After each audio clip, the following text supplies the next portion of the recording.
What's going on, guys? Mike here, and welcome back to episode 3 of the Wealthsimple portfolio videos. If you haven't seen this or if you haven't joined us before, be sure to like and subscribe to this channel, and let's get started. So just a quick recap. I think I did cover this in a previous video where I did receive a few dividends from the real estate companies we have in the portfolio. Not obviously adding up to a whole bunch, but like I said before, it still counts, right? I did take those dividends and I did reinvest it into a 0.05 share of TD Canada Trust, which, that's the one nice thing I really like about Wealthsimple is the fractional shares. You don't have to wait to get $100 in dividends just to be able to reinvest it into like a TD Canada Trust, for example. So the other big thing that happened this week as well is I sold $600 worth of PSA. And for those of you who don't remember or don't know what PSA is, that is a high interest savings ETF, which is where I keep my cash position rather than just keeping it in actual cash in, say, Wealthsimple and collecting nothing. It's collecting 4.84% annually by being in a high interest savings ETF. If you want more information in particular on this one, check out another video on this channel, which I'll link here to get more info. So I took those $600 and I redistributed it into these 4 funds here: XEQT, VDY, REI-UN, which is REI, and ZEG being the bonds. And then after that, today is the very first bi-weekly contribution to the TFSA on this channel, which is I contribute $185 every 2 weeks currently.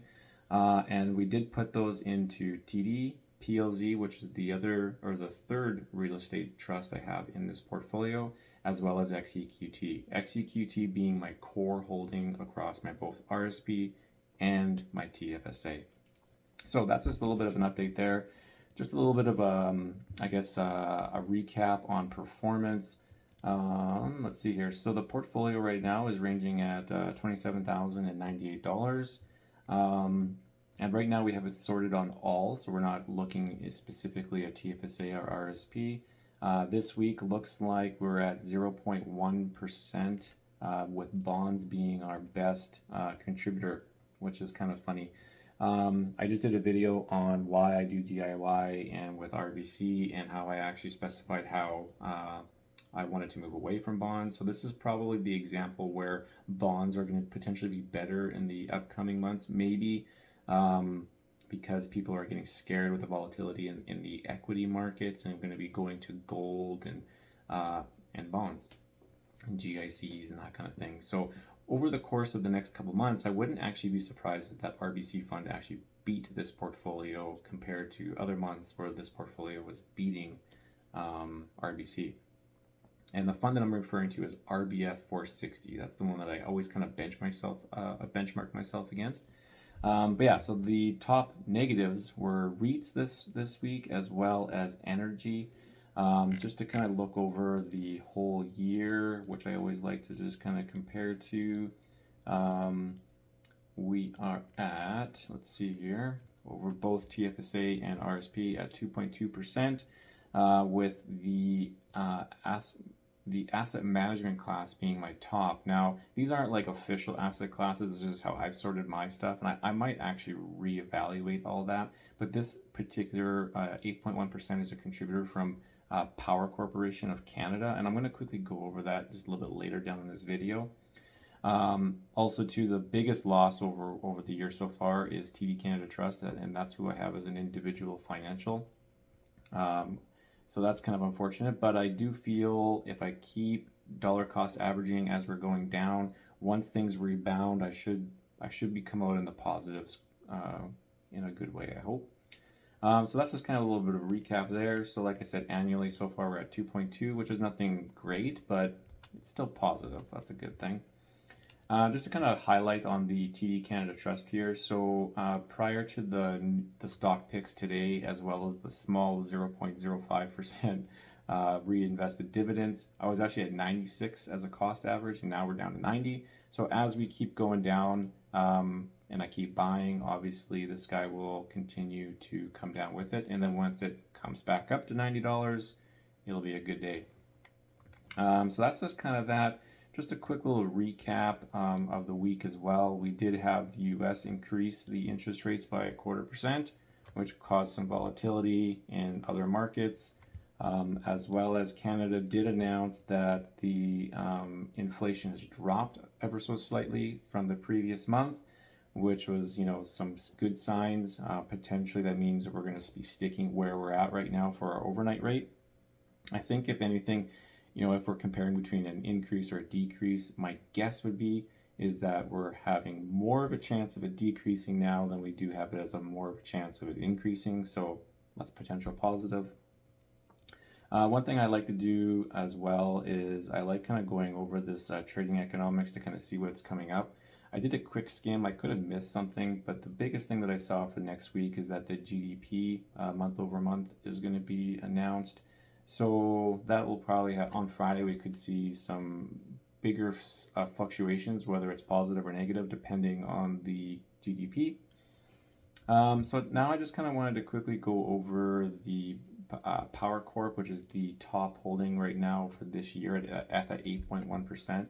Now, prior to this earnings report for the last quarter of the year, it was actually, I think I was actually up like 18% on Power Corp. I'd have to go back and check, but won't right now. But the biggest thing that kind of happened was their net earnings for this quarter was 486 million compared to 626 million the previous year. So obviously that kind of freaks some people out, because right now financials are kind of in the negatives, right? But I don't really see this as a massive concern. This is kind of expected because people are liquidating, they're pulling cash out of the markets. So that means, less money to be earned on these type of companies, right? Now, I won't go into the full detail as like what Power Corporation is. Maybe that'll be a future video, but definitely do your own due diligence and have a peek at it if you like.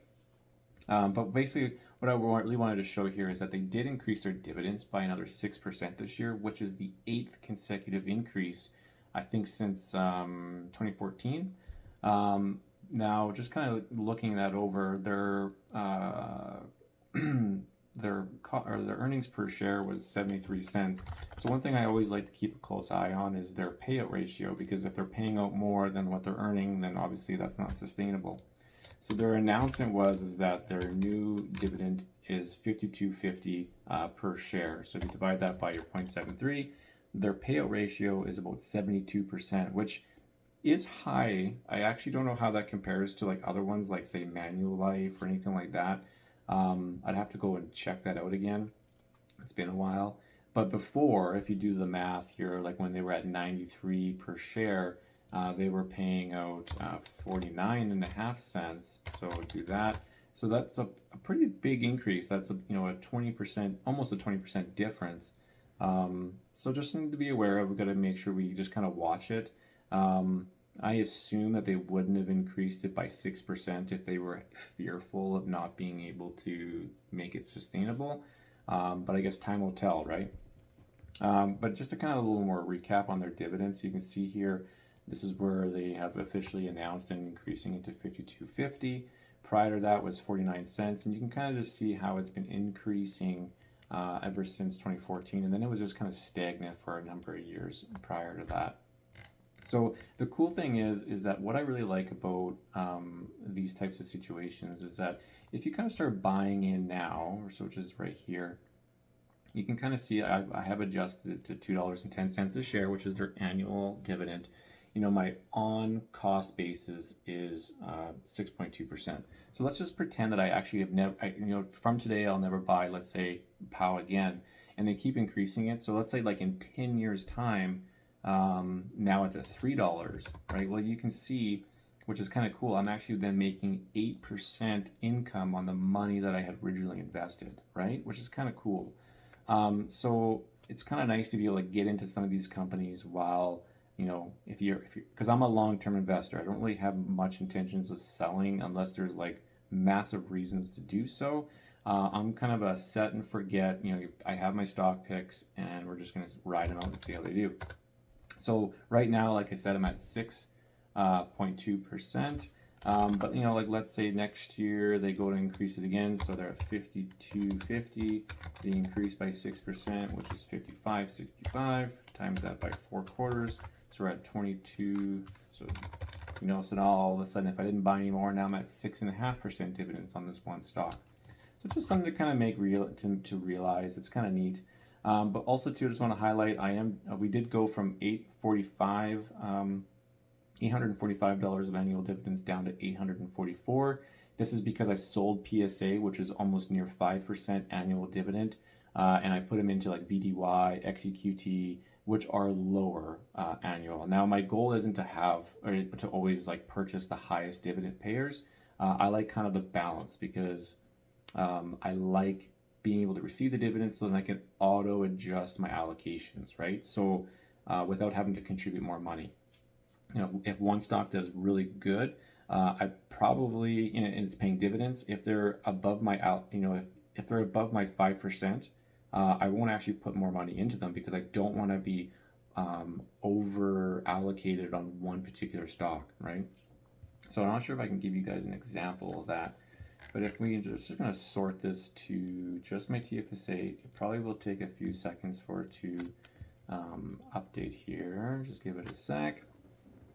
So let's see. So let's see here. So right now it's still updating. Sadly, these limits will adjust here right away. Just give it a sec. I guess it's got too much data or something. I don't know. All right. Come on. All right. So here we go. So you can see here my global ETF, which is XEQT. I have it specified that I want to be at 70%.